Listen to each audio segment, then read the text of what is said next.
അനുഗ്രഹീതമായ ദൈവജനത്തിന് ദൈവത്തിൻ്റെ എല്ലാവിധ അനുഗ്രഹങ്ങളും ഉണ്ടാവട്ടെ. നമ്മെ അനുഗ്രഹിക്കുന്ന ദൈവത്തിന് മഹത്വമുണ്ടാവട്ടെ പ്രാർത്ഥിക്കുന്നു.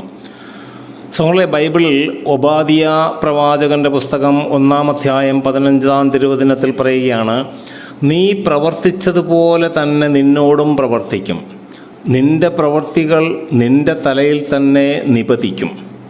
സഹോദരങ്ങളെ, കർത്താവിൻ്റെ വചനം വ്യക്തമാണ്. നീ പ്രവർത്തിച്ചതുപോലെ തന്നെ നിന്നോടും പ്രവർത്തിക്കും, നിന്റെ പ്രവർത്തികൾ നിന്റെ തലയിൽ തന്നെ നിപതിക്കും.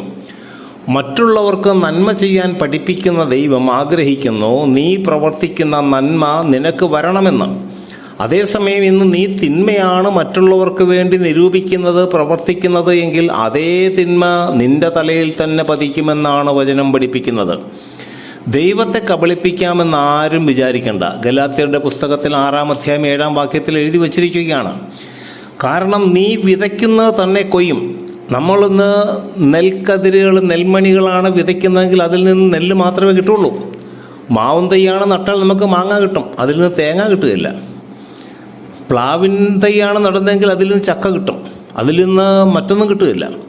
അപ്പോൾ കർത്താവ് പറയുകയാണ്, നീ പ്രവർത്തിച്ചതുപോലെ തന്നെ നിന്നോടും പ്രവർത്തിക്കും. അതുകൊണ്ട് എന്നെ ശ്രവിക്കുന്ന സഹോദര സഹോദരി, ഭൂമിയിൽ നന്മ പ്രവർത്തിക്കാൻ ശീലിക്കുക, പഠിക്കുക, നന്മ പ്രവർത്തിക്കുക.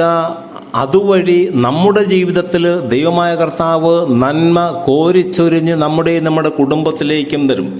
അപ്പോൾ നന്മ പ്രവർത്തിച്ച് നന്മ സ്വീകരിക്കാനുള്ള കൃപാവരങ്ങൾ എല്ലാവർക്കും ലഭിക്കട്ടെ എന്ന് ആഗ്രഹിക്കുകയും പ്രാർത്ഥിക്കുകയും ചെയ്യുന്നു. എല്ലാവരെയും ദൈവം അനുഗ്രഹിക്കട്ടെ. പിതാവിൻ്റെയും പുത്രൻ്റെയും പരിശുദ്ധാത്മാവിൻ്റെയും നാമത്തിൽ ആമേൻ.